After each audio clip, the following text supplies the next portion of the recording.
I did. What'd you see?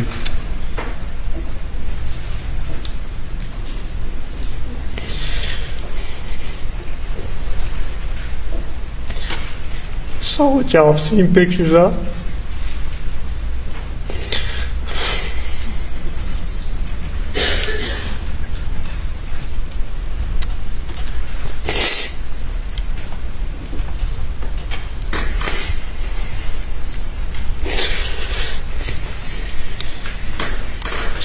So bad.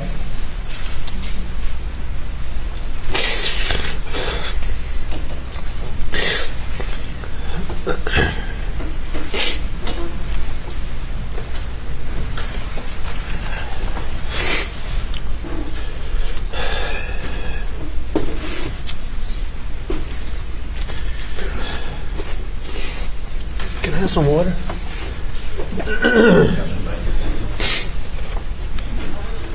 Yeah, I went to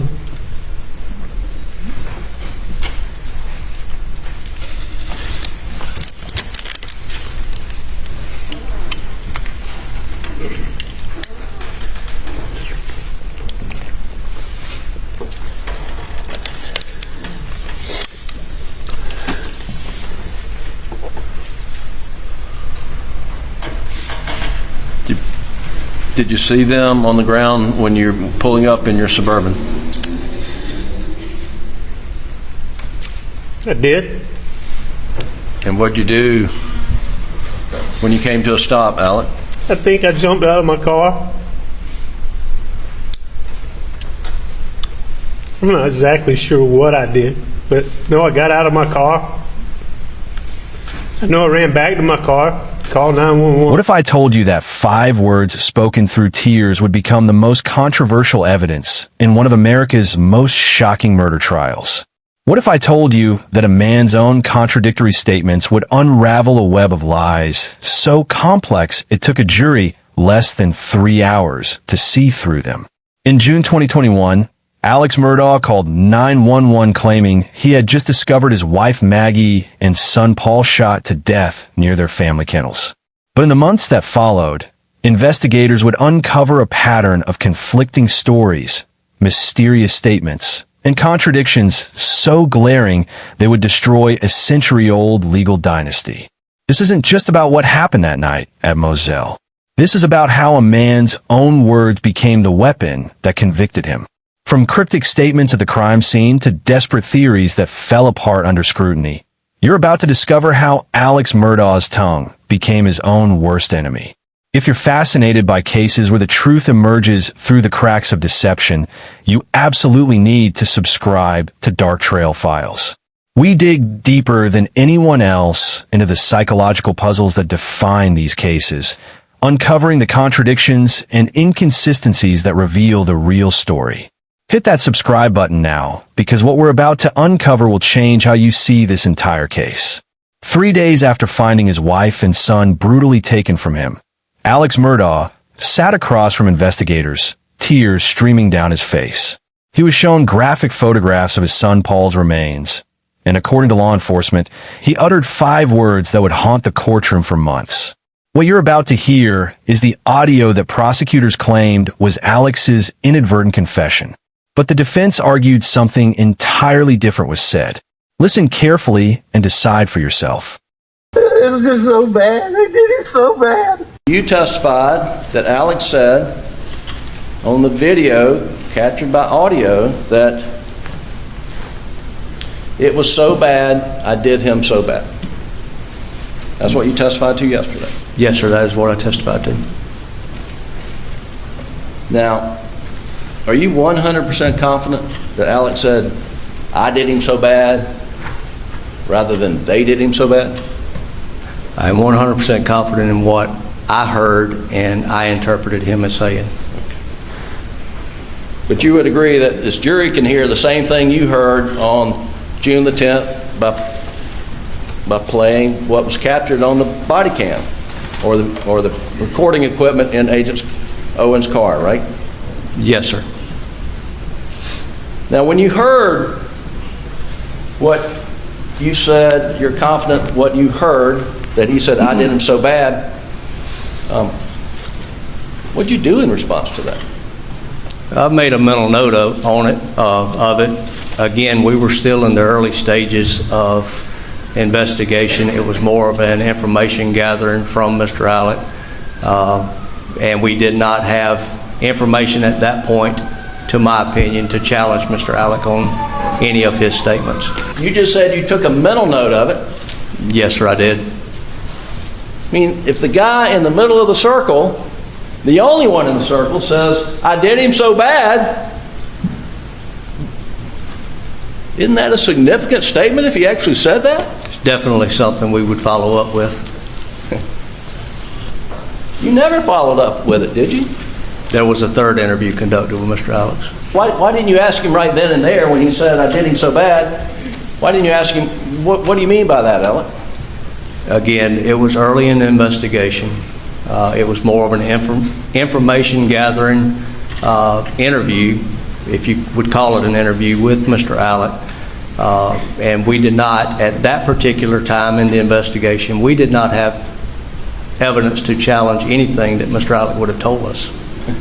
It was decided that we would not cross that at that time. Are not easy. I know it's hard.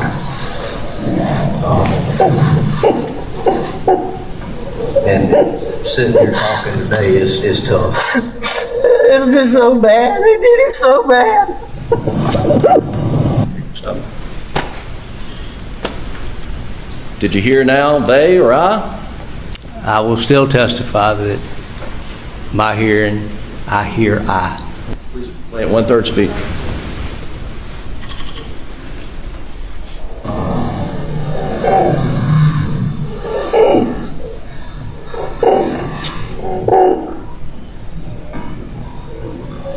And sitting here talking today is tough. It's just so bad. They did it so bad.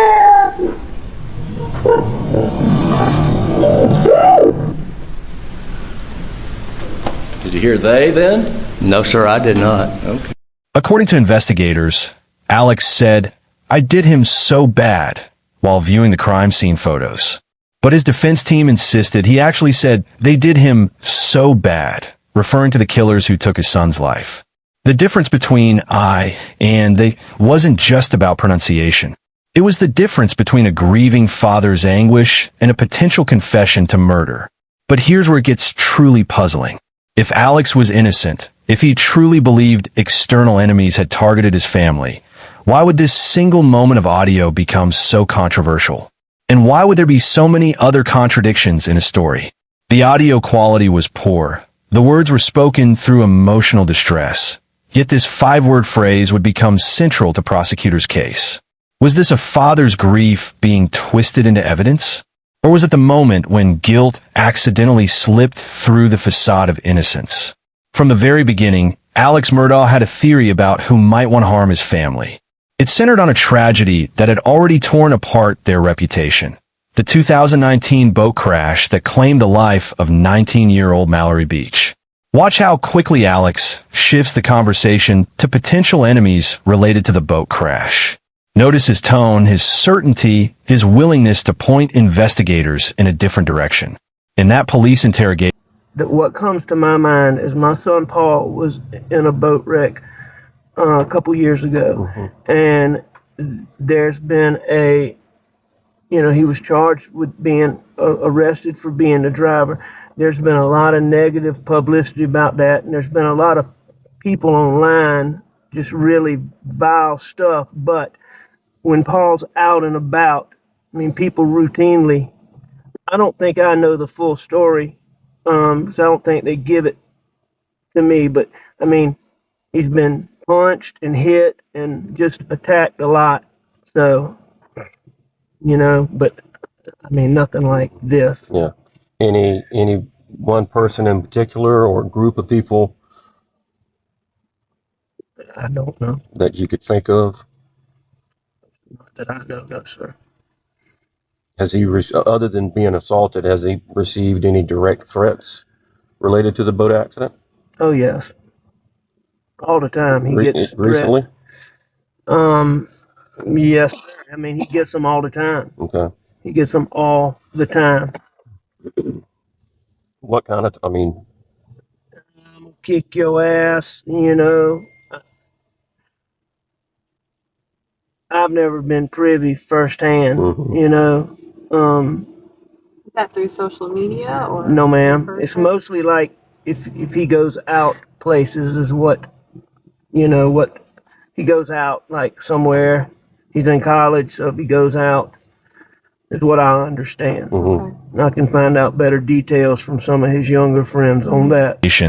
Alex didn't hesitate to suggest that people connected to the boat crash might have wanted revenge against Paul. He painted a picture of a family under threat, of enemies who might have finally acted on their anger. It was a compelling narrative, a powerful family brought down by those seeking justice for a previous tragedy. But months later, in a courtroom under oath, Alex would say something that completely contradicted this theory. Something so shocking it would leave everyone questioning everything he had ever said about that night. The boat crash had indeed created enemies for the Murdaugh family. Mallory Beach's family and friends had every reason to be angry, to want accountability, to see Paul face consequences for his actions. So why would Alex later completely abandon this theory? What changed between that police interrogation and his courtroom testimony? The answer reveals something far more sinister about how Alex Murdaugh's mind worked. He wasn't just a grief-stricken father grasping for explanations. He was strategically crafting narratives, testing which stories might work, seeing what investigators would believe. Perhaps no moment in the trial better captured Alex Murdaugh's relationship with truth than when he addressed his own credibility on the witness stand. This moment perfectly encapsulates the central paradox of Alex Murdaugh's defense. Watch as he attempts to separate his lies from his cooperation, as if deception and honesty could somehow coexist. I did not tell them that I went to the kennel. I lied about that. And at the same time, you also looked at this jury and tried to tell them that you had been cooperative in this investigation. Other than lying to them about going to the kennel, I was cooperative in every aspect of this investigation. Very cooperative, except for maybe the most important fact of all, that you were at the murder scene with the victims just minutes before they died. Right? I did not tell them that I went to the kennel.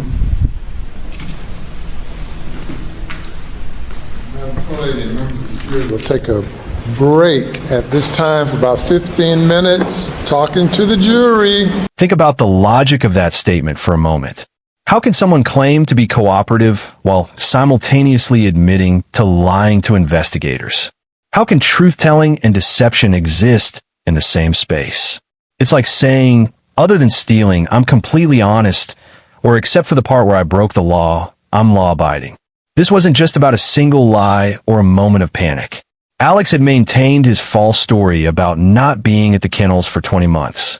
20 months of looking investigators in the eye. 20 months of allowing them to pursue other theories. 20 months of letting his son Buster and the community believe his version of events. But if Alex was willing to lie about something so fundamental to the case, what else wasn't he telling the truth about?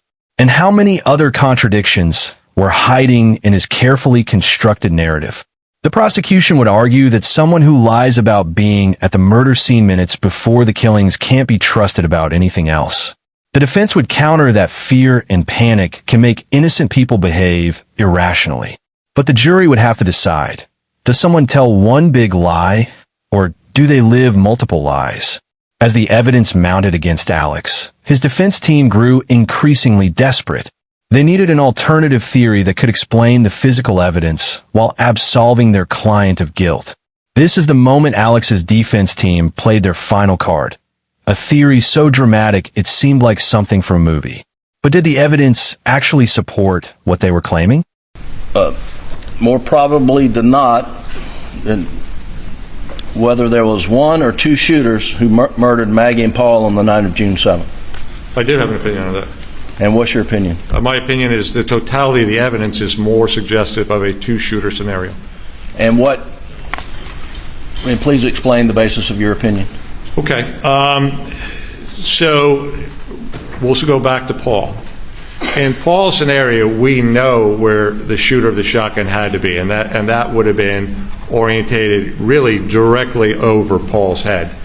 And we also got a chance to see what was the effect of this dynamic explosion in the contact. And you can see outside and even in throughout the feet area in multiple and many large pieces of skull. We also saw large amounts of tissue that were projected all the way up onto the ceiling and the door. You see hair all the way up into the door, and of course you see blood literally everywhere within there. And finally, you see the pellets. Some of the pellets are on that same pathway, and they had enough inertia to either or dent the door and put themselves up and stick into the casing. All of that activity was in direct alignment with the shooter. And so I think minimally, that shooter is getting covered with this material, getting more or less the shock wave of that effect, and more than likely getting hit with at least something that could have done injury, a bone fragment and or a pellet fragment. Therefore, I think that particular shooter, for a brief period of time, is kind of out of this. It's not as if they can instantaneously suffer that, drop the shotgun, run to wherever the blackout rifle is, pick that up, and then in any kind of a reasonable time period engage in a meaningful assault, an effective assault, able to shoot straight and make hits. So that, I think, is one of the major indicators of concern. The defense expert, Tim Pombach, testified that his analysis suggested two different shooters carried out the killings, pointing to the use of two different weapons and the lack of evidence that either victim tried to defend themselves. It was a compelling theory on the surface. If true, it would mean Alex couldn't have acted alone. And if he couldn't have acted alone, how could he be the sole perpetrator? But here's what made this theory so problematic. If there were two shooters, where was the evidence of their presence?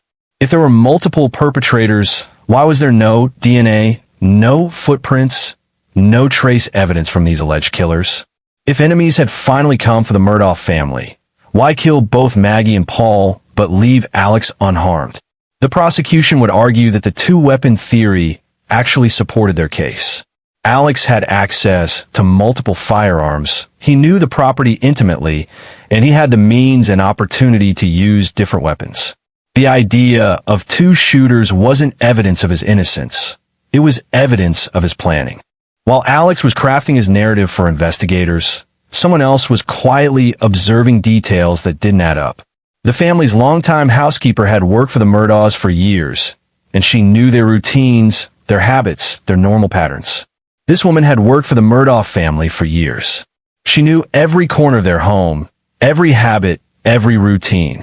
What she observed the night of the murders raised questions that would prove crucial to the case. Do anything. I walked through the front door and I went in the kitchen. And I was kind of, when I looked in the kitchen, I kind of just stopped in my tracks and I looked at the stove, and I was kind of, I don't know what the word is. When I looked and I noticed the stove, that there was no pots on the stove, it was kind of unusual, because usually when they ate dinner the night before, the pots usually stayed on the stove. Very, very seldom would she put, certain meals in the refrigerator. A lot of times it was just left on the stove until the next day. And the pots were not in the sink, and they were not on the stove. And then as I walked through, if you walk through the kitchen, like you're going to, from the kitchen, if you walk through the kitchen, if you go to the left, there's two freezer and a refrigerator, and the laundry room sat right there to the left. There's a back door to back porch, and then there's the laundry room door. They're both right there. And as I turned to go to the laundry room, I noticed that her pajamas were in the middle of the doorway, right in the middle, laid neatly in the middle of the doorway going into the laundry room. It was her pajama pants, a pair of underwear, and her pajama top. Was that unusual? That was very unusual. Because she wouldn't lay her clothes out like that, not in the middle of the door like that. It just didn't look right to me. And you took care of the house? Yes. You took care of the clothes? Yes. And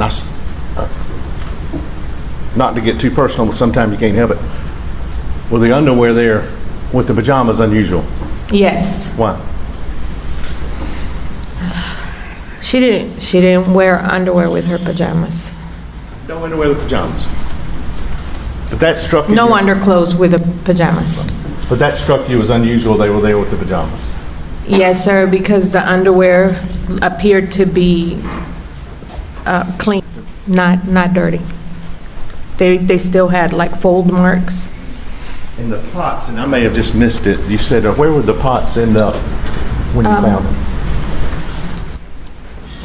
After I looked at the pajamas on the floor, the way that they were set, I turned around and I said, well, I wonder where the pots are. So I opened the refrigerator door, and the pots were sitting inside the refrigerator with lids on them. And I was like, who did this? I don't know at that point, but that was not normal for the whole pot to be sitting in the fridge. Did you make any other observations in the house, the bathroom, or anywhere else? In the master bathroom was her clothes were sitting next to the tub. It was a small pile of clothes right next to the tub, and by the shower. If you walk in the master bedroom, there's a big garden tub, spa type tub, and then right here is the shower, and there's a window.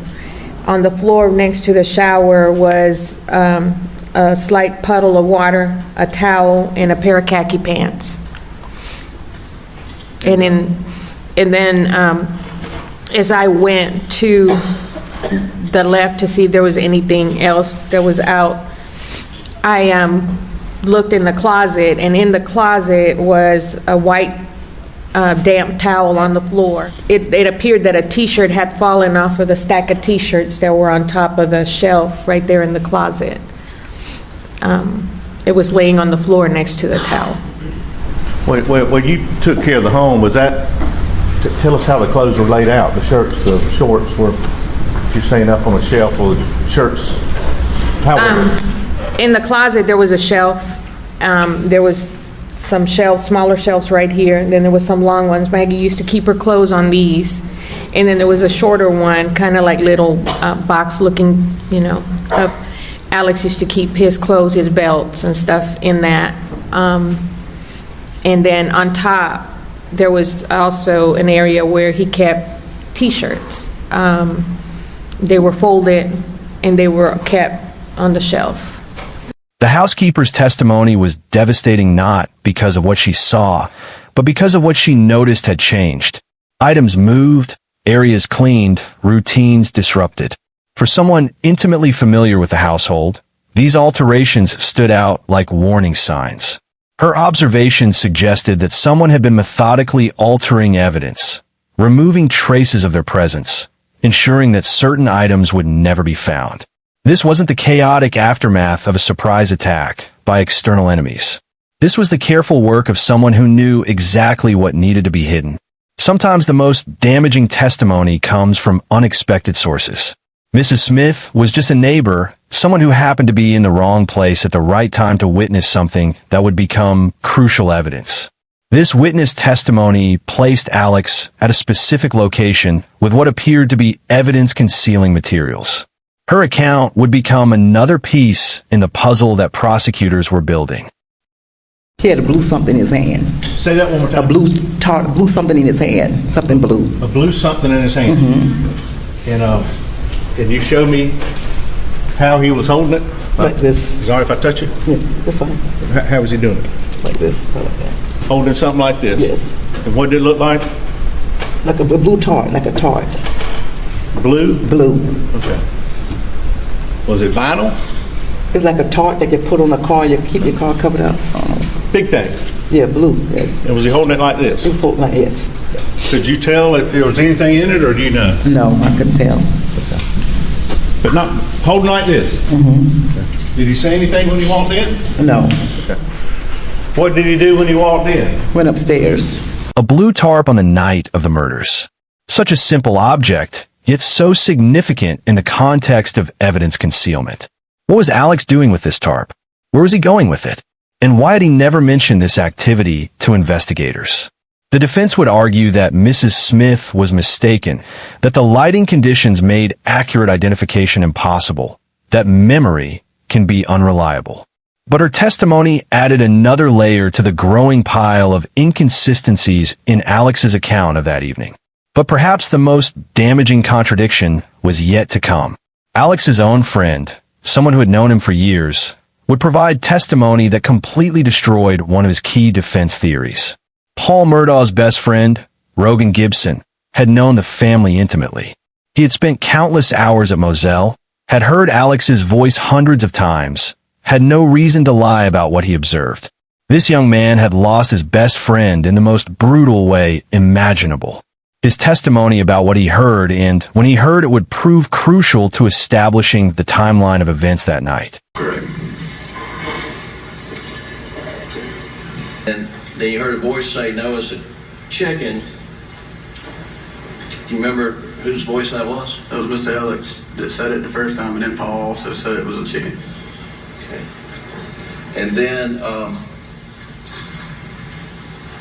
then someone says, Bubba, let go of that chicken or something like that? Yeah, just holler for Bubba. And whose voice did you recognize hollering for Bubba? Mr. Alex. Okay. And who's Bubba? Their dog. You had talked to Paul, I think the records show you had a 4-minute telephone conversation before that video was taken, which you didn't receive until law enforcement showed you. But you remember you talked to Paul for about 4 minutes, right? That's correct. And I believe when you were interviewed, you said it sounded like Mr. Alec had pulled up or something to that effect, driven up. Do you remember that? No, I don't ever remember hearing a vehicle.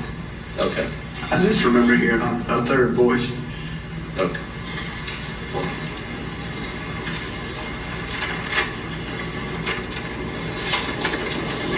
And the next day, excuse me, was it the 8th? The next day you went over and met with and went into the house at Moselle and you saw Maggie's parents? That's correct. And that's when Grandma, Miss Brandstetter, asked you if you heard Maggie's voice? Yes. Okay. And you told her you did? Told her I heard. I talked to Paul and heard Miss Maggie. And you told him in front of everybody that you had thought you'd heard Alex's voice too, right? That's correct. And he didn't push back whatsoever? No, sir. What was Alex's demeanor when you first saw him after the murders and days after? What? He was just real distraught, sad. Just tore up about it. Did he cry a lot? Yes, sir. Did he hug you? He did. Did he cry? Yes, sir. Did you cry? Yes, sir. Rogan's testimony was particularly powerful because it came from someone with no agenda, no reason to frame Alex, no benefit from seeing him convicted. He was simply telling the truth about what he had heard and observed, and that truth supported the prosecution's timeline while contradicting Alex's claims. When a grieving friend's honest testimony contradicts a defendant's story, it creates a credibility gap that's almost impossible to bridge. Rogan wasn't a forensic expert or a law enforcement officer with potential bias. He was just a young man telling the truth about losing his best friend. The boat crash that killed Mallory Beach had created a web of legal and financial pressures that were closing in on Alex. The civil lawsuit filed by her family wasn't just seeking justice. It was threatening to expose the financial irregularities that Alex had been hiding for years. Mark Tinsley represented Mallory Beach's family in their civil lawsuit against the Murdaughs.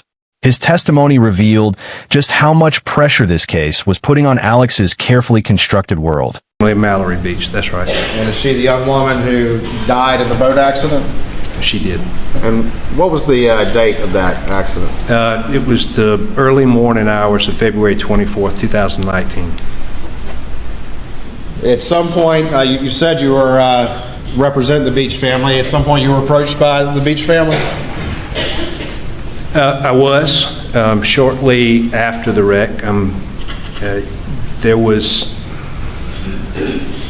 was an incident on the causeway. So there's a road, if you can imagine the causeway, there's an old road that goes down to the base of the bridge. And after the boat crash, the law enforcement had cordoned off, had a rope up or yellow flag, yellow taping up, and so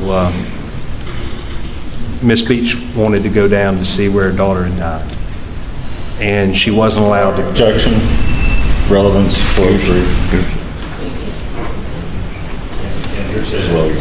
Objection's overruled. Please continue. She wasn't allowed to go down to the bridge. She was told not? She was not. She was told it was a crime scene, and she couldn't go down there. Most immediately thereafter, a car pulled up, driven by Alex's father. His wife was in the front seat. Alex's wife, Maggie, was in the front seat. They were waved down to the bridge, and that caused her a great amount of distress. Tinsley's testimony revealed the intersection of Alex's legal troubles. The boat crash case wasn't just about criminal charges for Paul. It was about civil liability that could have exposed Alex's alleged financial crimes years earlier than they were actually discovered. The pressure from multiple directions was creating a perfect storm of legal jeopardy. But here's what made Alex's contradictory statements about the boat crash so significant. In that initial police interrogation, he readily suggested that boat crash victims might want revenge. Yet months later, under oath, he would completely reverse this position. This is the moment that exposed one of Alex's most glaring contradictions. After initially suggesting the boat crash victims might want revenge, he now completely denied ever having such thoughts. Clear, Mr. Waters, there was never, ever a point in time where I thought that the people that were involved in the boat wreck did this to Paul and Maggie. Okay. I've never thought that. All right. I never thought that, but it's literally one of the first things that you said out of the 911 call. Nah, that's not what I said. I never, ever, ever under any point in time believed that those kids that were riding in that boat or their parents or their families, I didn't believe that any of the families, the people that were involved in the boat wreck had anything to do with hurting Maggie and Paul. Okay. But I can tell you that at that time, and as I sit here today, that I believe that boat wreck is the reason why Paul and Maggie were killed. Okay. And I'm certain, so I believe that. It was random vigilantes, the 5-2 vigilantes, huh? No, what I believe, Mr. Waters, is I believe that when Paul was charged criminally,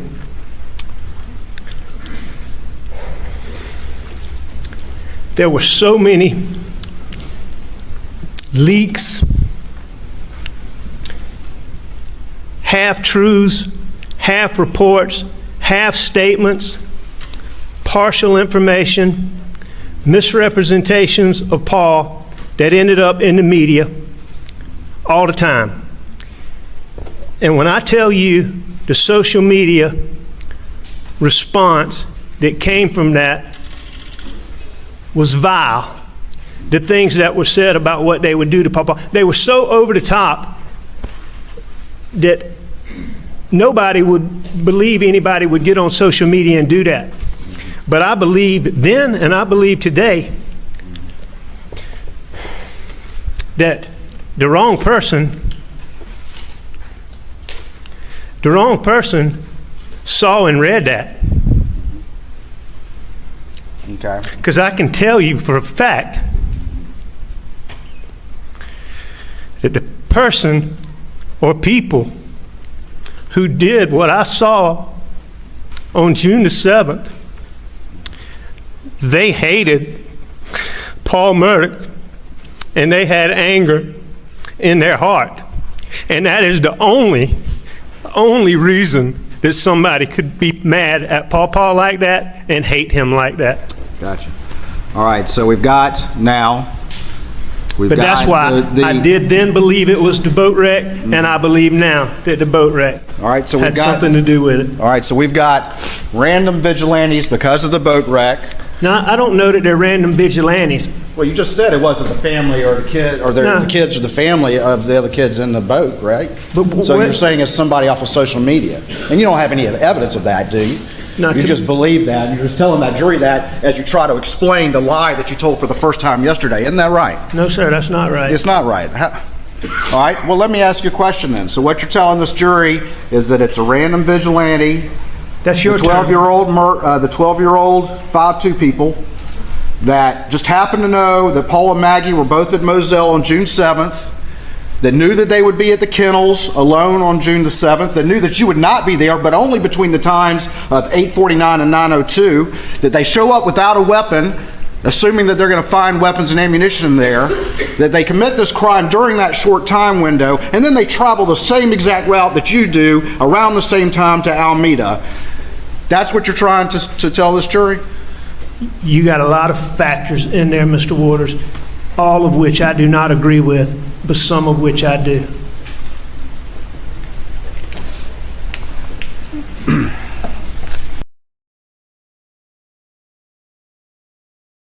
This complete reversal wasn't just about changing his mind. It was about being caught in a fundamental contradiction. If Alex never believed boat crash victims posed a threat to his family, why had he immediately suggested this theory to investigators? If he genuinely feared for his family's safety from these enemies, why was he now denying that fear ever existed? The prosecution would argue that this contradiction revealed Alex's manipulative nature. He had thrown out the boat crash theory as a red herring, hoping to misdirect the investigation while he figured out a better strategy. When that theory no longer served his purposes, he simply abandoned it, regardless of how it made him look.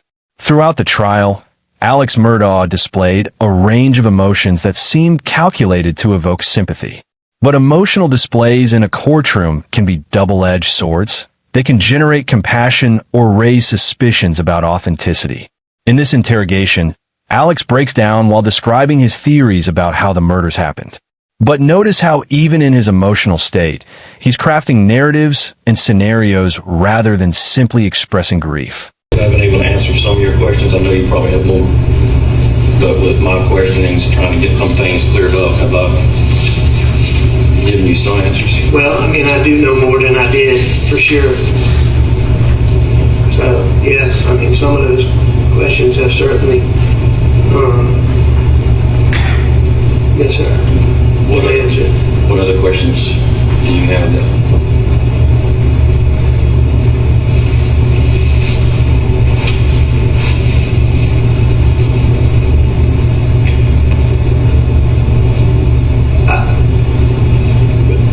I would like to know exactly what happened. Me too. The best that I've been able to put together. Tell these guys, it looks like. Go ahead, I'm sorry.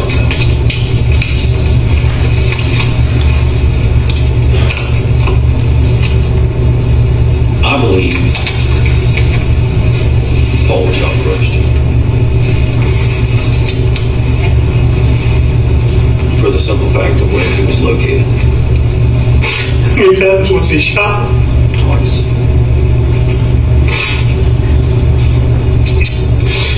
I thought he shot Maggie first because I could tell he shot her in the back of the head. What Even in his moments of apparent breakdown, Alex was theorizing, strategizing, creating stories about how the murders might have happened. A truly innocent person, confronted with such unthinkable loss, might be expected to focus on their grief rather than immediately constructing elaborate scenarios about the sequence of events. But the most telling aspect of Alex's behavior wasn't what he said in his emotional moments. It was what he failed to say, what he omitted, and how his stories kept changing as new evidence emerged. What became clear throughout the trial wasn't just that Alex had lied about specific details. It was that he had established a pattern of deception that extended far beyond the night of the murders. His alleged financial crimes, his substance abuse issues, his manipulation of family and friends, they all pointed to someone comfortable with living multiple versions of the truth. The prosecution didn't need to prove exactly why Alex killed his wife and son.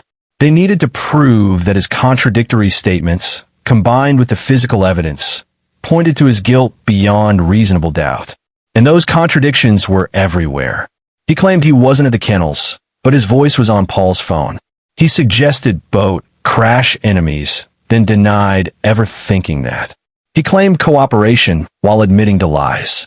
He presented himself as a grieving father while displaying behavior that seemed calculating rather than grief-stricken.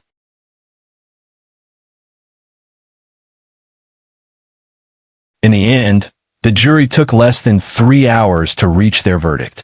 3 hours to sift through weeks of testimony, hundreds of pieces of evidence, and countless contradictory statements. That speed suggests they found the decision straightforward once they had all the facts. The evidence against Alex wasn't just circumstantial. It was a web of his own contradictions that he couldn't escape.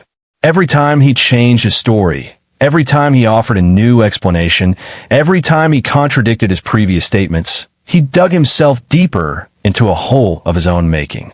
The jury heard his voice on Paul's phone, placing him at the scene minutes before the murders. They heard his contradictory explanations about boat crash enemies. They heard his claim to cooperation while admitting to deception. They heard expert testimony about two shooters that fell apart under cross-examination. Most importantly, they heard a pattern of behavior that suggested someone more concerned with controlling narratives than grieving losses. Alex Murdaugh's conviction wasn't just about physical evidence or forensic science. It was about credibility, consistency, and the fundamental question of whether someone's words could be trusted when they had admitted to lying about crucial facts. The 5 words, "I did him so bad," may have been ambiguous when heard in isolation. But placed in the context of all his other contradictions, denying he was at the kennels when his voice was recorded there, suggesting boat crash enemies, then denying he ever thought that, claiming cooperation while admitting to lies, they became part of a larger pattern that the jury found compelling. This case revealed something profound about the nature of truth in criminal trials.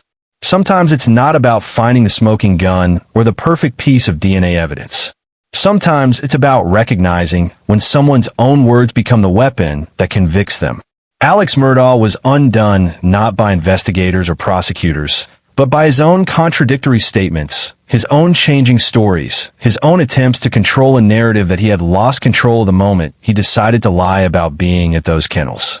The Murdaugh dynasty, built on nearly a century of legal power and influence, crumbled not because of external enemies or elaborate conspiracies. It crumbled because one man's words became his own worst enemy. Because truth has a way of surfacing even when buried under layers of deception, and because justice, when it finally arrives, can be swift and decisive. In the end, Alex Murdaugh learned what every defendant eventually discovers, that in a courtroom, your words matter, your contradictions will be exposed, and the truth has a way of emerging from even the most carefully constructed lies. If cases like this fascinate you, where psychology meets evidence and contradictions reveal character, make sure you're subscribed to Dark Trail Files. We bring you the deep analysis and psychological insights that other channels miss, diving into the minds and methods that define these landmark cases. Hit subscribe and turn on notifications because we're just getting started uncovering the truth behind the headlines.